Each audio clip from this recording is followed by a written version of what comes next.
Voces especializadas en ciencias sociales y humanidades.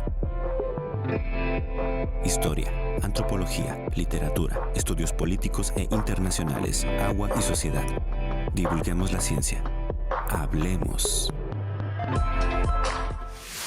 ¿Qué tal? ¿Cómo están? Bienvenidos a este espacio desde el Colegio de San Luis. Nos da mucho gusto que nos estén acompañando. Y bueno, hoy pues ya en pleno diciembre estamos ya en la víspera de todos estos festejos decembrinos y la verdad es que cada año los vemos que diferentes elementos de la vida social van impactando en lo que para muchos eran nuestras tradiciones inamovibles, lo que conocimos tristemente cuando éramos niños. Digo tristemente porque creo que la pasábamos bastante bien.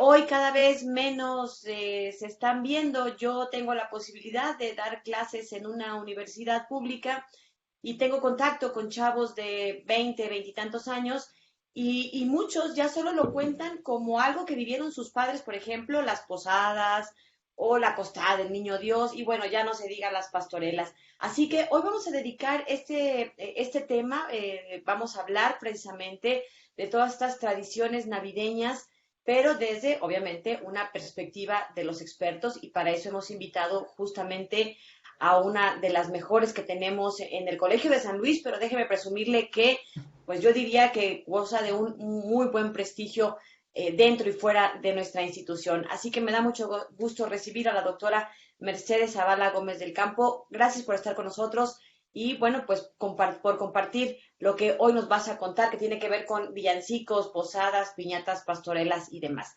Bienvenida, gracias por estar acá. Pues gracias a ti, Lidia, sobre todo por esa presentación, a ver si no les quedo mal. Gracias al público que atiende y pues quizás sea un momento en este programa como para recordar. Y lo que tú decías, no, las tradiciones se pierden, no lo sé. Lo que estoy segura es que se transforman, ¿no? Sí, claro, y razón. Se van modificando. Ya unos dirán si para bien o para mal, pero generalmente las tradiciones se mantienen porque cumplen una función dentro de la comunidad o del grupo social, etcétera. Y creo que así hay que entenderlas, pero también hay que, si uno conoce el origen y la razón, las puede valorar más y entonces conservarlas durante más tiempo adaptándolas. Eso es necesario. Y justo vamos a citar algunos ejemplos de cómo se han ido modificando. Tienes razón en estas precisiones. Las tradiciones se van transformando porque así es la dinámica social. La vida, así es, ahí somos los seres humanos, no somos estáticos y la cultura, todo recibe impactos de todos lados, desde lo político, lo económico, en fin. Y otro aspecto también importante es que, bueno, yo presumía tu trayectoria por lo que académicamente has hecho. Hay quien puede entrar aquí a la página del colegio, por cierto. Ahí se va a nuestra página, en el programa de estudios literarios pueden encontrar los perfiles de Mercedes y de todos los que conforman parte de este grupo. Ella es doctora en literatura hispánica por el Colegio de México. Su línea, digamos, de investigación acá tiene que ver con la literatura tradicional y popular del ámbito hispánico y bueno, pues su currículum es extenso, así que ustedes ahí pueden revisar parte de su trayectoria y lo que ha encabezado como proyectos de investigación, sus líneas específicas, sus temáticas, que entre otras cosas tienen que ver con la tradición oral y es mucho de lo que hemos heredado, pero justo para eso es este programa, para remontarnos un poco en nuestro pasado, a veces no tan reciente, para platicar de todo esto. Bueno, comencemos para platicarnos de villancicos y otros cantos decembrinos. Cuéntanos, ¿qué son los villancicos? Como todo, y creo que de todos los temas que voy a hablar hay que tomar en cuenta que son una manifestación en mayor o en menor medida, pero mestiza, se mexicanizaron. No nos queda otra que decir que estas fiestas decembrinas, en el sentido que más que decembrinas, navideñas, relacionadas con la creencia del nacimiento de Cristo, más concretamente con la tradición católica, pues evidentemente llegaron de España, no es ni modo que lo neguemos. Pero se fueron mexicanizando, es decir, adaptando al gusto, a otros elementos de tradiciones indígenas que se incorporaron a esas mismas fiestas, y entonces lo vamos a tener así. Hay muchísimos cantos, hay todo como que corren dos vías, una más canónica o más seria, que se celebra más en la iglesia, y otra más de tradición oral. Sin embargo, creo que respecto de los cantos es muy interesante ver cómo se transmiten, cómo viven y cómo se han ido incorporando otros cantos de otras latitudes, que incluso eran en otros idiomas y que se han incorporado y que conocemos perfectamente. Otra cosa que hay que tomar en cuenta esencialmente son fiestas católicas, fiestas religiosas. Si ahora ha disminuido la religiosidad, incluso la religiosidad popular, si hay además otros grupos religiosos que conviven con los católicos, pues claro, de alguna manera han disminuido. Pero vamos a empezar. El villancico, curiosamente, nosotros de manera inmediata lo relacionamos con cantos de Navidad. El término villancico se remonta al siglo XIII y era una composición de la lírica popular antigua hispánica, incluso de la zona de Portugal, cuya base, y tuvo muchísimas transformaciones, pero cuya base era la combinación de un estribillo con unas coplas que podían variar. Y los temas nada tenían que ver con Navidad. Había de amorosos, totalmente profanos, pastoriles, etc. Poco a poco, hacia el Renacimiento, siglo XV o en el XVI, se incorporan los temas religiosos, casi siempre a festividades de Corpus Christi o del Nacimiento, pero tuvieron a la venida de los españoles mucho más éxito todos los cantos relacionados o todos los villancicos relacionados con el nacimiento de Cristo, que fue una fiesta que los evangelizadores pues trataron de inculcar como principio de una religión, ¿no? Entonces el término se quedó y en distintas culturas existen también los carol en inglés, los Noel en francés, y ya en alemán pues existe otro término que no me voy a quemar tratándolo de decir. Parece ser que el término en sí viene de villa, de los villanos que vivían en las aldeas, o sea, lo que cantaba la gente común y corriente del pueblo. Y tenemos en estos cantos, voy a dejar ahorita a un lado los de las posadas, algo que creo que es peculiar del villancico mexicano, es sobre todo alegre, e incluso el ritmo puede ser bastante rápido. Uno de los villancicos que tenemos muy conocidos es aquel de campana sobre campana y sobre campana una, asómate a la ventana, que está el niño en la cuna. Esa parte es lento, pero el estribillo, Belén, campanas de Belén, que los ángeles tocan, qué nuevas nos traéis, eso es mucho más rápido. Y ahora, aquí tenemos y nos damos cuenta de la importancia del estribillo. El estribillo es el elemento aglutinante o que cohesiona al grupo. No todo mundo, y acuérdense de chiquitos, y pasa con todas las canciones que tienen estribillo, uno no se sabe toda la letra. Lo que todo mundo se sabe es el estribillo. Entonces es ahí el momento en que todo mundo canta, desde los niños hasta los grandes. Hay muchos. Y algo que es peculiar, creo, en México se conserva mucho la tradición de los pastores, que son los que llevan, y de eso hablan los villancicos, de ir a adorar al niño.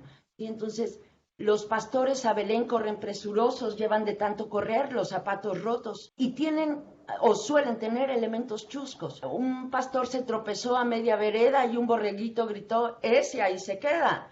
Ay, ay, ay, qué alegres van, sabe Dios si volverán, y varían, generalmente son las estrofas estables, pero también hay otros y de una tradición completamente española, que incluso, aunque ya en esta época global hay un intercambio de villancicos increíble, hay uno de España que también habla de que se llama Rin Rin, pero habla de que los ratoncitos le han roído los calzones a San José, Oye, que María está haciendo un chocolate. Y fíjense, María está haciendo un chocolate, es un villancico español y el chocolate es mexicano. Es decir, que tenemos ya una mezcla y un sincretismo increíble. Y por supuesto que están dotados de elementos locales o regionales.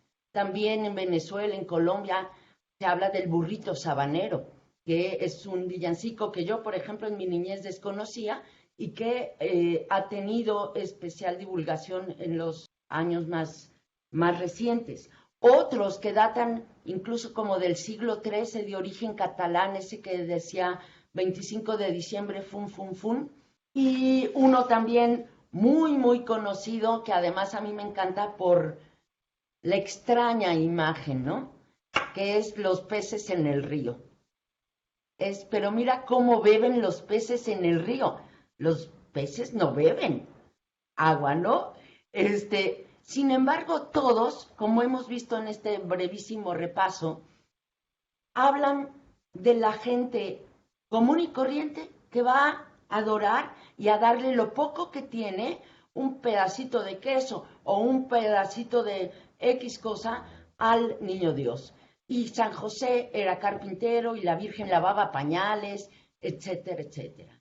Y han cambiado mucho, tenemos incluso en Nicaragua de Carlos Mejía Godoy, aquel que incluye una crítica social, ¿no? Que dice en el Cristo de Palacagüina, de Cristo ya nació en Palacagüina, hijo de un Pepe Pavón y una tal María, ella va a planchar la ropa que goza la mujer hermosa del terrateniente, y que por ahí hay versiones que dice la mujer ociosa del terrateniente. Entonces, todos estos cantos expresan, por un lado, la humildad o la sencillez de todos los fieles en adorar a un pequeño niño Dios. ¿Sí? Mercedes, yo creo que retomamos tantito de estos villancicos en el siguiente bloque, aunque ya teníamos planeado dedicarlo al 100% a posadas y piñatas, pero bueno, ahorita si algo se quedó por ahí en el tintero, retomamos este tema, pero les decimos que seguiremos platicando de, bueno, pues villancicos, posadas, piñatas, pastorelas y todas estas tradiciones de navideñas, porque efectivamente, ¿no? Tienen más que ver con esa tradición católica del nacimiento de Jesucristo. Una pausa y continuamos.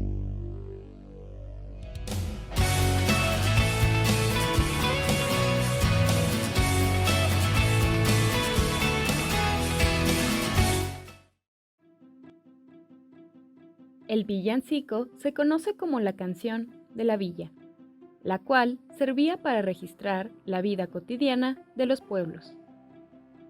Según algunos historiadores, este canto surgió en el siglo XIII, siendo difundido en España en los siglos XV y XVI, y en Latinoamérica desde el siglo XVII.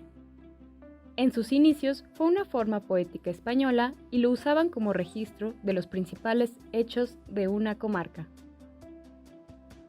A lo largo de la historia ha sufrido muchas transformaciones hasta que en el siglo XIX su nombre quedó exclusivamente para denominar a los cantos que aluden a la Navidad. El villancico no solo se consolidó como género, sino que se convirtió en el modelo de la canción de Navidad. Su temática se concentra en el Niño Jesús, la Virgen María, San José, los Reyes Magos, los pastores y la estrella de Belén. Los villancicos son parte de las celebraciones y rituales que existen en América Latina, formando parte de la tradición oral. El Colegio de San Luis, a través de su programa de estudios literarios, investiga y estudia acerca de la literatura tradicional y popular del ámbito hispánico, especialmente los géneros vigentes en la tradición oral moderna de México. Además, cuenta con el Laboratorio de Literatura de Tradición Oral, el cual rescata, edita y estudia los géneros líricos y narrativos provenientes de la oralidad de diferentes regiones del país.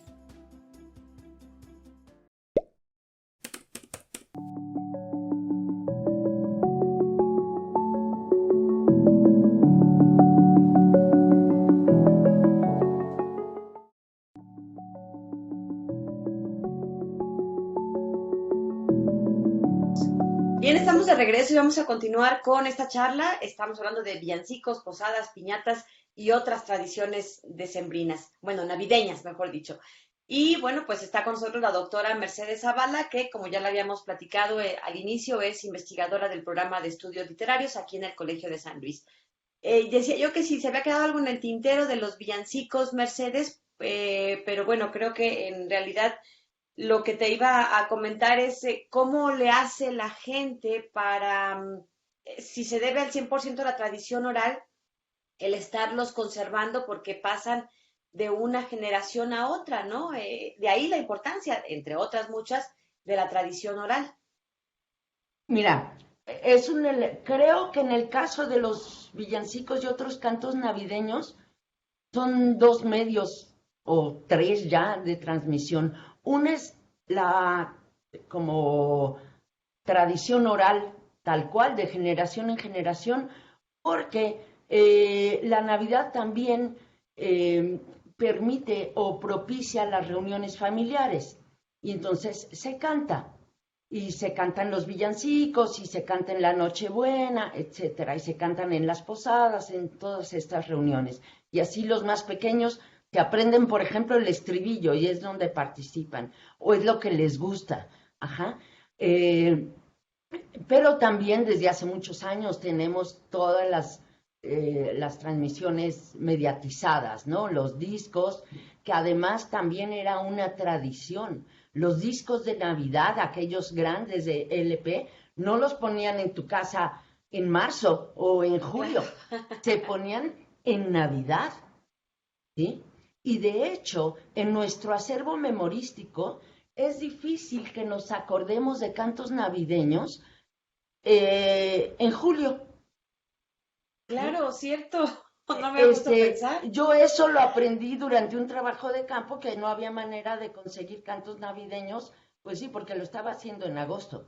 La vez que lo hice entre Navidad y Año Nuevo, pues ahí sí saqué. Y no era que la gente, sino que no tienes el motivo para traerlos a poderlos enunciar. Tendrías que pensarlos mucho, ¿no?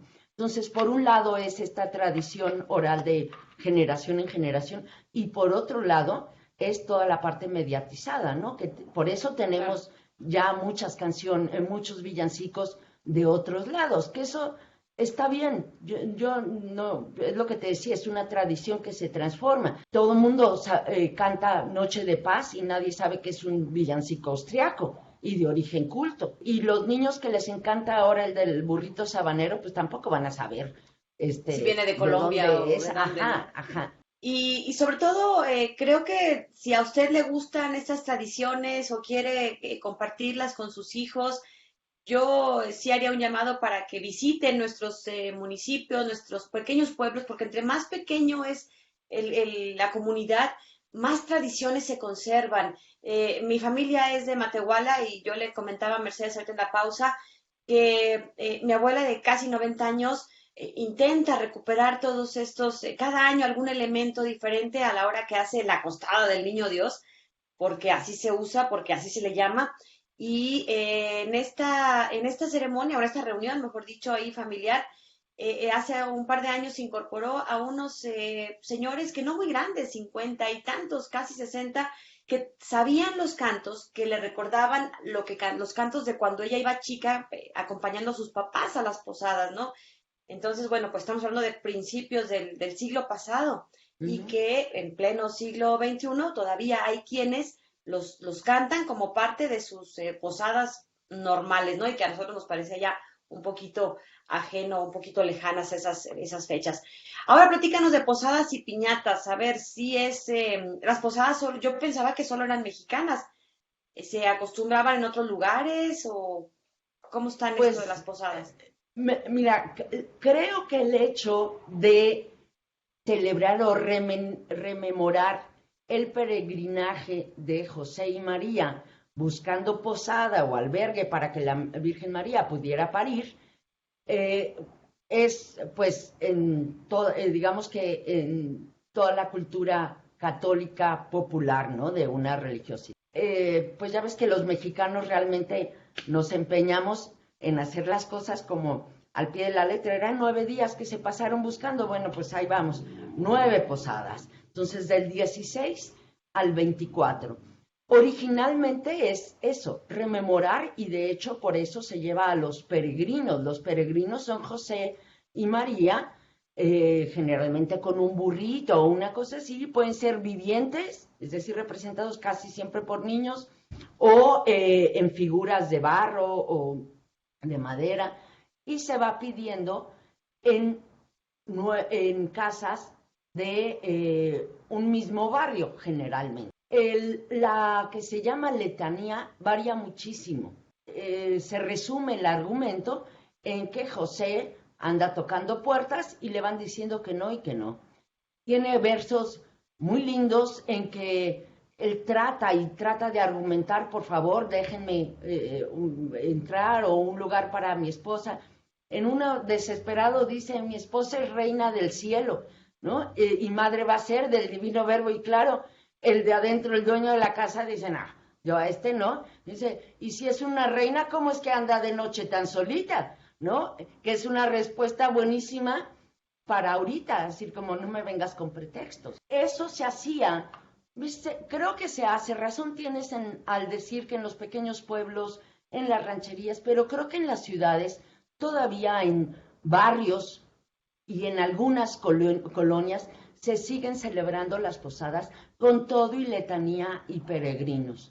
A veces eran muy largas, es cierto, pero las podemos acortar, las podemos abreviar un poco. Y entonces se hacía esa parte, y claro, lo que se hace ahora es que no se recorren las 9 casas, ¿no? Pero se cantan los de adentro, que son los posaderos, y los de afuera, que son la mayoría, hasta que un alma caritativa les da posada. Ya sabemos que los manda al granero, al pesebre o al lado para poder entrar. Y con aquella estrofita que era: entren santos peregrinos, reciban este rincón, que aunque es pobre la morada, os la doy de corazón. De niño uno no entiende absolutamente nada de varias de las letras de las estrofas de la letanía, porque incluso el término peregrino pues no nos es común como niño. Y se va pidiendo posada con una velita, ¿sí? Para alumbrarse. No hay otra significación. Bueno, es para alumbrarse hasta que se entra. Al dar la bienvenida, que es como de júbilo, de entren santos peregrinos, reciban en mi casa, se hace la fiesta. Desde hace muchos años, las posadas, pues empiezan, incluso se emplea el término preposada. Ya la parte religiosa olvidada queda, y nada más se hace la fiesta. ¿Ah? Y ya no empiezan el 16, sino mucho antes, muchas veces, con esto de las preposadas. Pero ahí ya se hacía la fiesta. Todo el mundo llevaba comida y surgían esas pequeñas coplas que siempre tienen algo de chusco, como: ándale, Juana, no te dilates con la canasta de los cacahuates, echen confites y canelones para los muchachos que son muy tragones, o castaña asada, piña cubierta, echen a palos a los de la puerta, que esa la cantarían los de adentro, ¿no? Como decir: ya váyanse, dejen de estar molestando. Entonces, pero se hacía toda una fiesta que luego incluía el romper la piñata. Y la piñata, como la mayoría creo que sabemos, es la de la estrella, y esta sí que tiene significado. La estrella es la que anuncia, se suponía que era una especie de cometa o de estrella fugaz que anunciaba como señal dónde había nacido el niño Dios, y tiene muchos elementos llamativos por fuera, representando pues no es por nada, pero lo llamativos que son los 7 picos, que son los 7 pecados capitales. Es una estrella no de 5 ni de 6, de 7 picos, ¿no? Y entonces están ahí la pereza, la soberbia, la lujuria, la avaricia, la envidia, la ira, la gula. ¿Por qué? Porque por supuesto que son llamativas. Por eso se les llama tentaciones. Si no fueran tentadoras, nadie sería pecador. Y la idea es romperla para poder acceder a lo bueno. Y lo bueno son los dulces, fruta, etcétera. Ahora, ¿qué ocurre? Antes, y antes no me estoy refiriendo al siglo pasado, bueno, sí, al siglo pasado, pero no al 19, se me olvida que estamos en el 21, pero incluso tú, Lidia, mucho más joven, las piñatas eran de barro, y de un barro muy delgado, que no batallabas para romperla, bastaba darle bien en la panza a la olla y que se lo diera un niño fuerte como para que se rompiera, y se rompían precioso, ¿no? Porque salía, realmente era una explosión de lo que valía la pena, que era lo que estaba dentro, y había que destruir esa coraza o esa cáscara de lo material, lo pecaminoso, etcétera. Entonces sí hay toda una simbología. Y para ello, por supuesto que había cantos, pero a mí el otro día me llevé la sorpresa de que unos niños chicos no sabían, se habían con los ojos vendados y dale, dale, dale, no pierdas el tino, mide la distancia que hay en el camino, pero, es decir, que además mide la distancia que hay en el camino entre tú y la piñata. La piñata. Pero, por ejemplo, esas cancioncitas de la piñata, tiene caca, cacahuates de a montón, no se las sabían y les causó muchísima risa. Yo dije, bueno, ¿y este puritanismo de dónde salió? O la piñata tiene cola, colaciones de a montón. Y ya nadie sabe lo que es la colación, que son... Ya no las recordaba yo. Esos cacahuates garapiñados o confitados, ¿no? Que se daban como bolsita de dulces al como reliquia, le dicen en algunos ranchos. Ajá, ¿no? como recuerdo, reliquia, para que te lleves, así como todavía se usa en las fiestas infantiles y en las fiestas de todo. Creo que hasta bodas y bautizos te dan como un recuerdo y dices, como, ¿para qué? El recuerdo lo llevas dentro, pero aquí, en realidad, la colación era para aquellos que no habían podido coger nada de la piñata. Y entonces bueno, ¿y las piñatas sí son mexicanísimas o también no las copiaron? Parece que tiene un origen muy remoto, pero tal como es, como la tenemos aquí, con esta manera y haciéndola así, es nuestro. Vamos a tener que hacer una pausa, Mercedes, te voy a interrumpir tantito y ahorita regresamos para seguir platicando sobre todas estas tradiciones decembrinas, tradiciones navideñas, villancicos, posadas, piñatas y pastorelas. Después de esta pausa, les recuerdo que el programa lo estrenamos los martes a través de 9TV y mañana miércoles ya está disponible en nuestro canal de YouTube. Continuamos.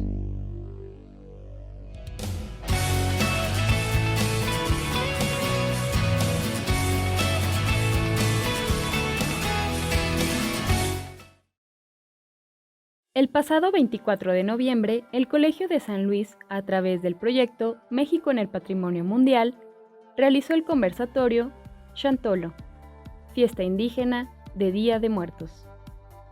Este evento abordó el tema de la tradición del Día de Muertos en San Luis Potosí, además de las festividades del Chantolo, cómo funciona y se celebra, en el marco de la declaratoria como Patrimonio Inmaterial de la Humanidad que tienen por parte de UNESCO las festividades de Día de Muertos en México.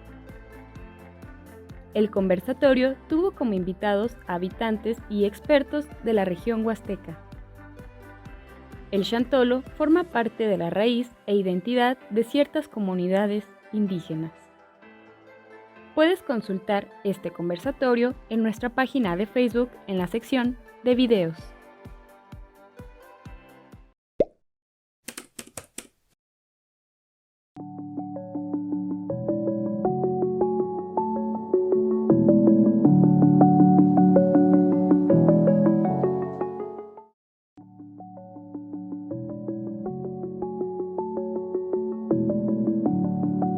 Bien, estamos de regreso y seguimos platicando sobre pues todas estas tradiciones navideñas y ya comentábamos antes de la pausa pues todos estos rituales que se hacen en las posadas o que se hacían, aunque todavía tiene razón nuestra invitada, la doctora Mercedes Zavala, porque en algunos barrios todavía, en algunas ciudades se siguen manteniendo. Pero a ver, así como decíamos que los villancicos pueden venir lo mismo de España, de Colombia, de Portugal, qué tanto las posadas al interior de nuestro país se parecen, así como las conocemos aquí en San Luis Potosí, o son distintas por región. ¿Qué nos dices al respecto?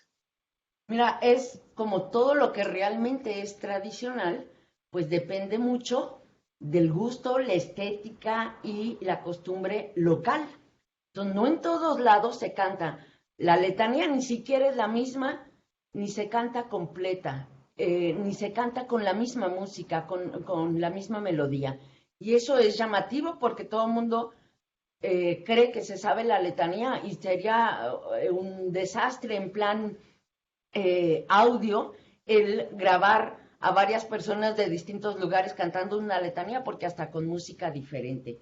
Pero también hay otras tradiciones. Por ejemplo, en Veracruz, al sur de Veracruz sobre todo, pero se extendió también hacia el puerto. Y en Yucatán, Quintana Roo y Campeche hay una fiesta que se llama Pedir la Rama, o sencillamente la rama. Y es una tradición en la que se porta una rama frondosa de un árbol adornada con farolitos, simulando luces, con listones de colores, etcétera, y se va pidiendo una colación, un poco lo que quizá podríamos hacer una analogía con pedir la calaverita, ahora por el Día de Muertos. Es así, y tienen sus cantos, varían totalmente, ahí están como los estables, son coplitas, acompañados además de toda la música veracruzana del sur, ¿no? Acompañado de jaranas y de guitarras y todo eso. Se lleva a cabo y todos los niños y todos los jovencitos es lo que esperan, ¿sí? Y entonces hay desde como más seria, hola, buenas noches, ya estamos aquí está la rama que les prometí, venimos de lejos a traerle la rama, recíbela atento, hoy y mañana. Y es por supuesto eso, te abren la puerta, te dan un ponche, te dan una bebida y te dan algún regalo. O el regalito es en plan de dulces o una cosa así. Y se despiden y van a otra casa. Ya se va la rama muy agradecida porque en esta casa fue bien recibida. Pero también, pues como en las calaveritas, ya se va la rama con patas de alambre porque en esta casa se mueren de hambre, porque no te dieron nada, ¿no? Entonces, y es todo un festejo navideño que además la rama simula como ir portando un arbolito de Navidad, que el arbolito de Navidad sabemos que no es una tradición española, ¿no? Es una tradición más bien protestante, sobre todo de Alemania y esa zona, pero que adoptamos. En México todo lo que sea fiesta y lo que sea bonito lo adaptamos. Claro. Y entonces existen muchas tradiciones y existen otras, por ejemplo, era una fiesta fundamentalmente agrícola en la ciudad de Oaxaca, que se celebraba el 23 de diciembre, que era la noche de los rábanos. Los horticultores de rábanos hacían una exposición para verlo de sus productos, pero puro rábano. Pero como era tan cercano a la Navidad, pues la creatividad, y más de los oaxaqueños, empezaron a formar como adornos y cosas con los propios rábanos, empezaron a formar incluso nacimientos, y poco a poco se fue anavideñando la fiesta, ¿no? Se le fueron metiendo esos elementos porque son importantes, porque no podías tener una fiesta el 23 de diciembre tan ajena al 24, ¿no? Entonces la noche los rábanos se considera así fiesta decembrina, quizá no tiene nada de religión o nada de religiosidad, sino que muchas veces hay una representación de elementos navideños, y ya no solo con rábanos, sino también con hojas de maíz y otros frutos locales. Entonces tenemos realmente una riqueza increíble por regiones. Yo siempre he hablado, hay regiones culturales y ahí sí nos podemos sentir arraigados. Las calaveras de azúcar no existían en todo el país, era algo del DF, pero se empezó a extender cuando se celebra el Día de Muertos de manera diferente en cada pueblo. Y en otros no se celebra y se celebran otras cosas. Como el chantolo que nos trajeron ahora a la capital, ¿no? De la capital no lo conocíamos. Claro, el chantolo, mi mamá es de aquí, del barrio de San Miguelito, y me decía, yo de niña el Día de Muertos nunca sabía que se celebraba en la Huasteca y sabía del chantolo, pero como algo ajeno a mi cultura, porque bueno, San Luis Potosí es un enorme estado con riquezas regionales, Claro. que podemos hablar respecto de sus tres, ¿no? La centro y altiplano, la zona media y la zona del Huasteca son muy diferentes. No era propia de los capitalinos. Igual con las posadas, como bien nos dices, ¿no? Porque Claro. además hay muchos factores que las van influyendo. Las condiciones agrícolas, por ejemplo, que dices en Oaxaca, pero también el clima, también la religión, la cercanía con Estados Unidos o no. Las pastorelas, cuéntanos, ¿qué son? Porque ya hay muchos que no nos tocaron. ¿Cómo que no les tocaron? No, si no Bueno, a les mí sí, tocaron es a mí porque sí. no quieren ir. No, a mí sí. A ver, con las pastorelas, pero primero quiero hacer una pequeñísima acotación respecto de otro elemento fundamental en la Navidad, que es la tradición de los nacimientos. Es una tradición muy católica en la que se pone y que adquiere rasgos locales. En España se le llama el Belén. Son puestas más chicas. Se supone que parece ser que es en el siglo XIII, muy a principios. San Francisco de Asís fue el primero en crear como un nacimiento viviente, y fue algo que se extendió, y luego se sustituyeron a los pobres que hacían de San José y de la Virgen María y congelándose por figuras ya fueran de madera o de cerámica o lo que fuera. En México, ya con el teatro, con los evangelizadores, pues le dimos rienda suelta a poner maquetas hermosísimas de nacimiento, y tienen elementos como los pastores, o distintos oficios, y en el nacimiento mexicano hay una figura que no suele estar en todos los nacimientos de otros orígenes, que es el diablo vencido, pero está por ahí escondido en muchos nacimientos, más chiquito, por supuesto, e insignificante, pero está ahí.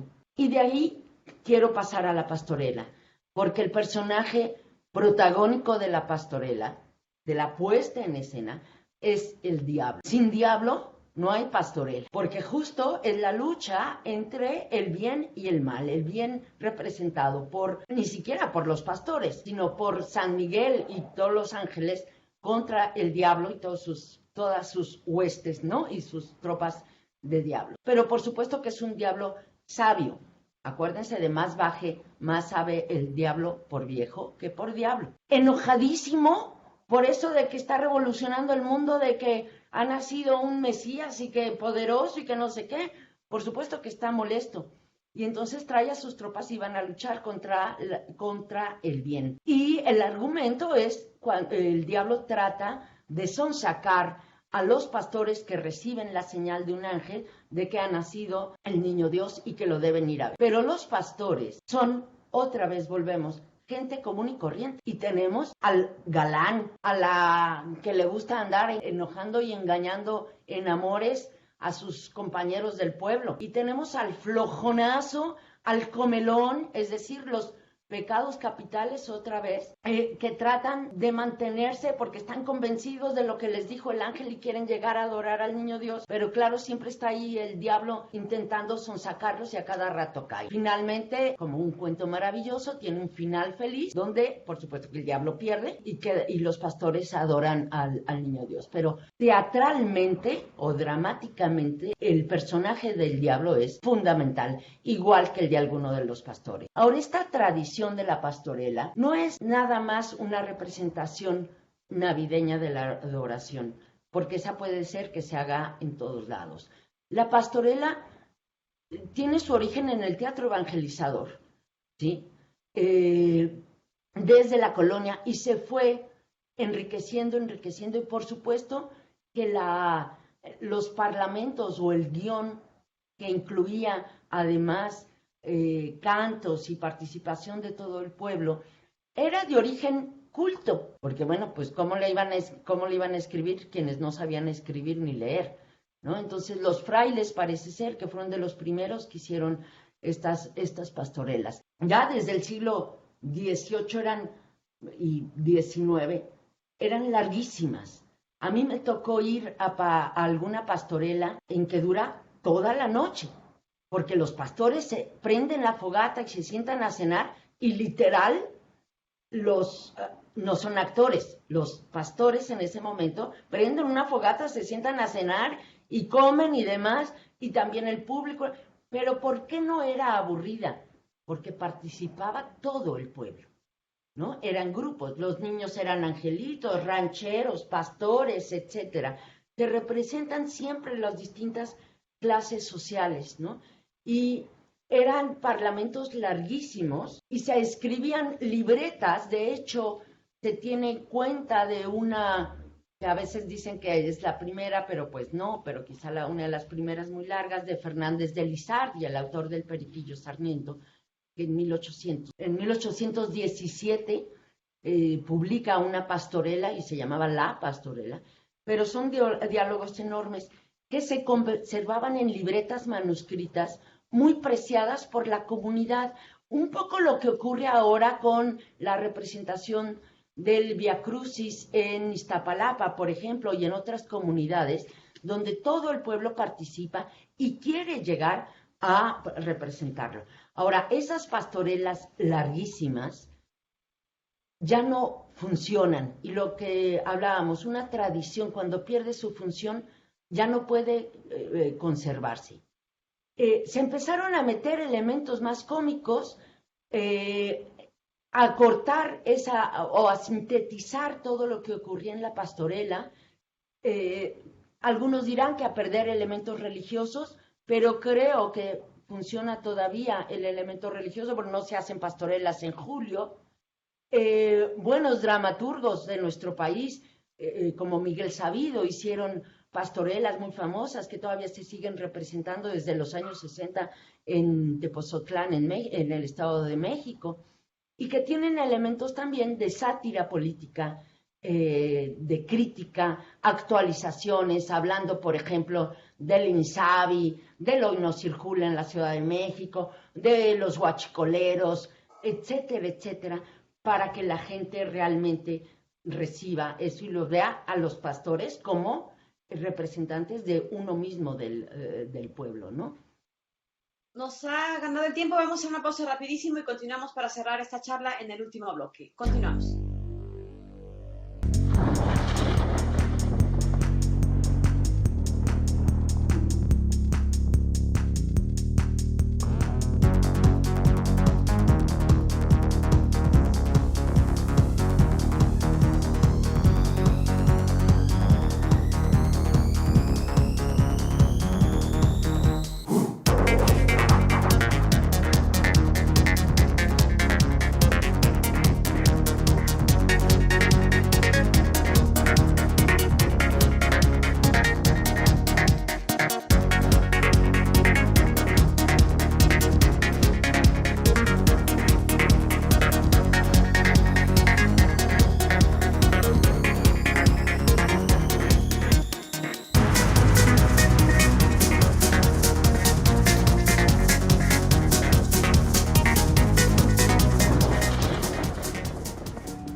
Bien, estamos de regreso y estamos platicando con la doctora Mercedes Zavala. Ella es investigadora del Colegio de San Luis, del programa de estudios literarios, y bueno, pues es experta en todos estos temas de literatura tradicional y popular del ámbito hispánico, y por supuesto que los villancicos, las posadas y los nacimientos y pastorelas forman parte de su trabajo, y particularmente de estas tradiciones navideñas con las que estamos platicando. Nos contabas de las pastorelas que, bueno, pues se mantienen muy adaptadas ya con nuevos elementos, digamos, porque así lo ha exigido la sociedad de los tiempos, la inseguridad, ¿no? Ya no es lo mismo, porque a mí todavía me tocaron allá en Doctor Arroyo, Nuevo León, en una ranchería, unas que se hacían efectivamente toda la noche, toda la madrugada, no eran las 3, 4 de la mañana, yo ya me estaba ahí cayendo, pues tenía que acompañar a mi abuelita, entonces, pero bueno, las pastorelas han ido transformándose, pero nos decías que se pasan como de mano en mano a través de libretas.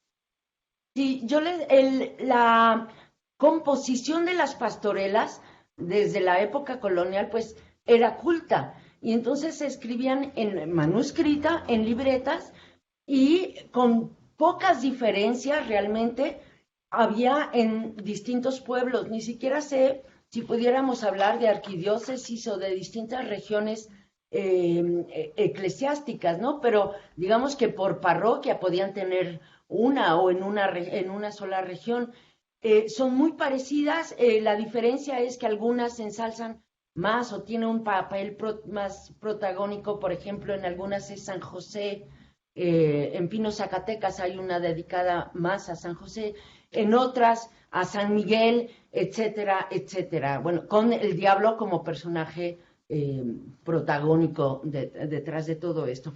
Pero se escribían las libretas en aquellas libretas foliadas, muchas veces tamaño enorme como los libros de contabilidad, se transmitían por escrito porque es un texto que no es tradicional, no varía, no lo puedes adaptar, no hay versiones de, sino que había una apropiación individual, el derecho de autor de esta pastorela es mía, aunque fueran muy conocidos y que muchos de los cantos que se incluían fueran conocidos del dominio público.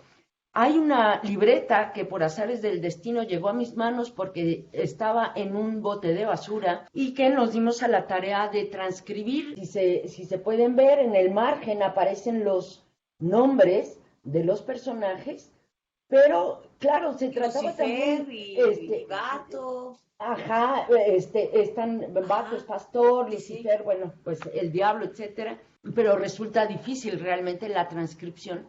Y que son pastorelas que se transmitían así. Yo creo que si reuniéramos muchas libretas tendríamos textos muy parecidos con la peculiaridad de alguna región. Y ya desde esas libretas, a pesar de la seriedad del lenguaje culto, se incluían elementos chuscos. Por ejemplo, en una que recogimos aquí, una libreta que nos permitieron fotografiar de una pastorela en Mojarras de Arriba, en el municipio de Ciudad Fernández, colindante con Río Verde, ya no se representa desde 1973, me parece, pero existen los cuandos, esa composición de ¿y Lucifer ganará? ¿Cuándo? Que tiene ese tono irónico, nada de que tú no vas a ganar.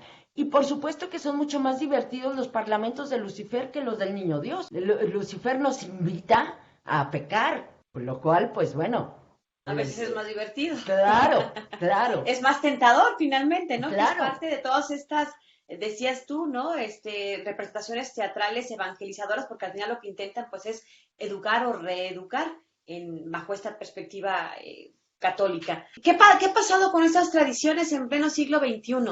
Por supuesto que repercute, pero algo que a mí me ha convencido a lo largo de los años es que la tradición, ahora sí que como la materia, no muere, sino que se transforma. Y cuando se pierden algunas tradiciones es porque pierden su función original, ¿sí? A veces se conservan solo como ritual, como podrían ser algunos fragmentos de estas pastorelas que todavía se representan y que incluso ya se llama la fiesta o la representación de los diablos en algunas regiones de Michoacán, o en otras incluso enfrentamientos de la historia de Carlomagno y los 12 pares de Francia de los moros y cristianos. Ya tienen más una carga ritual que lo que era en un momento dado.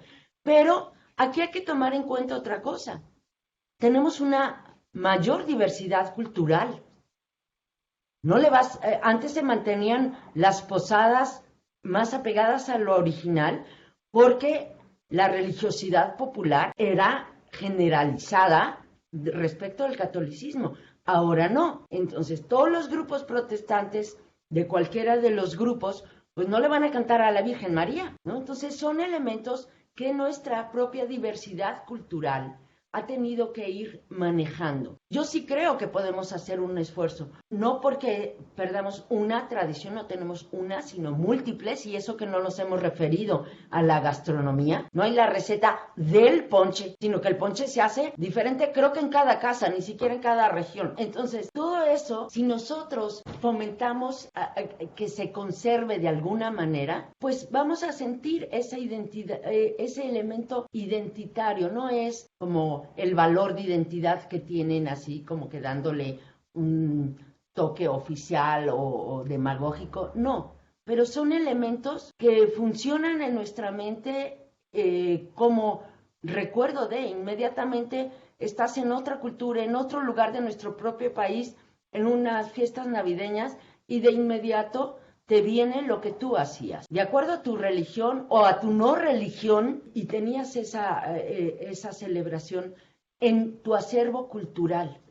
Y creo que lo que no podemos perder es nuestro acervo cultural. Bienvenidas otras manifestaciones, otras tradiciones. La tradición del Adviento, de la corona de Adviento, se hace mucho, pero no era nuestra.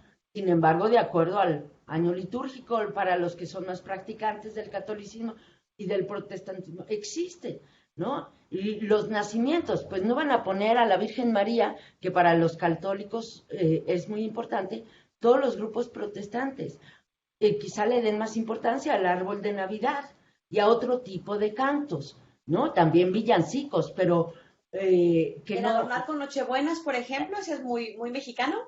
Es muy, sí, la Nochebuena es una flor mexicana, ¿sí? Que además, si no mal recuerdo, a Poinsett en la época, en el siglo, finales del XIX, el embajador norteamericano o representante de Estados Unidos en México le encantaron, se las llevó a Estados Unidos y le llamó poinsettas, con lo cual, por su apellido, ¿no? Pero la Nochebuena es preciosa, es una flor tradicional de época, ahora sí que como la fruta de temporada, la flor de temporada, así como el cempasúchil, la flor de Nochebuena adorna nuestras... Y eso es importante. Ajá, como en otras regiones está el muérdago, ¿sí? Aquí la flor de Navidad y la flor de Nochebuena. Pues muchísimas gracias, Mercedes, por habernos acompañado. ¿Algo más que gustes agregar? Sí, nada más, un elemento importante que podemos tomar en cuenta es buscar estas tradiciones. Si nunca han ido a una pastorela, son muy divertidas, son mucho más cortas. Vayan a una, no se tienen que ir a todos los que viven en sus ciudades, seguramente hay pastorelas. Incluso las pastorelas escolares tienen esos elementos. Si viven cerca de pastorelas famosas como la del Estado de México en el Exconvento, que es una joya virreinal, el convento de Tepozotlán, vayan y véanlas, se van a divertir muchísimo.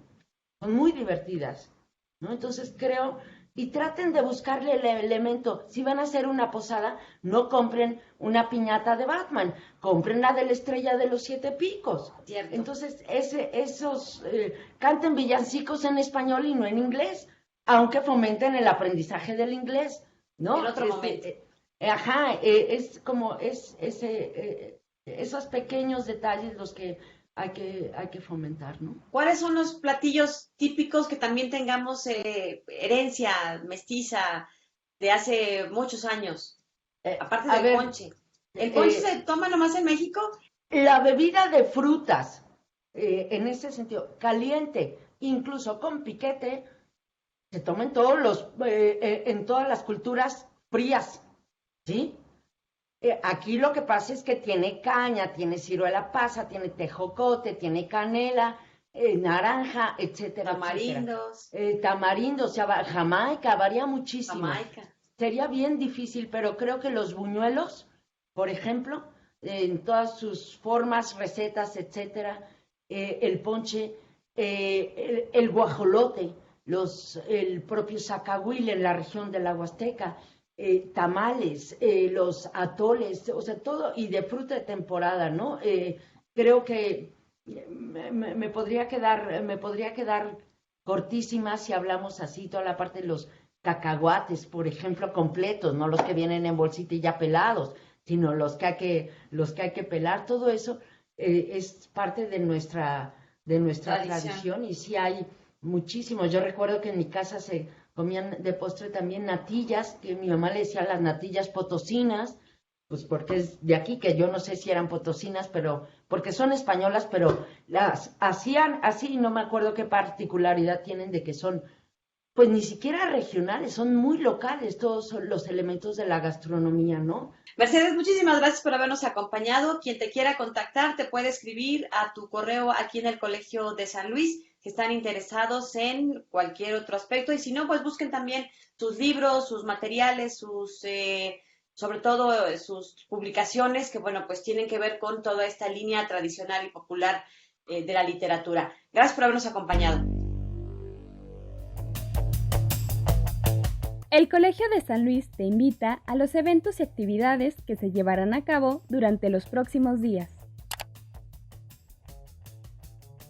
El programa Agua y Sociedad del Colegio de San Luis invita al curso Agua, Agricultura y Urbanismo, el 6, 7 y 8 de diciembre a las 16:20 horas en el aula magna del Colsan. Regístrate en línea. Se realizará la 6ª sesión del seminario permanente La Seguridad Humana, una estrategia indispensable para México, seguridad ambiental, con el tema Biodiversidad, la base para la salud humana. El 7 de diciembre a las 17 horas a través de Blue Jeans. El Colegio de San Luis invita a formar parte del Congreso Juvenil 2021. Juventudes aportando a San Luis Potosí, que se llevará a cabo el 16 y 17 de diciembre. Tienes hasta el 10 de diciembre para inscribirte.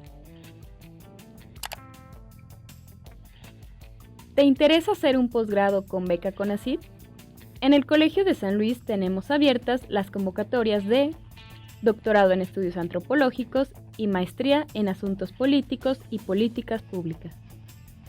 Consulta la convocatoria de tu interés a través de nuestra página web o manda correo a docencia@colsan.edu.mx. Todos los posgrados del Colegio de San Luis cuentan con la acreditación del Programa Nacional de Posgrados de Calidad del CONACYT.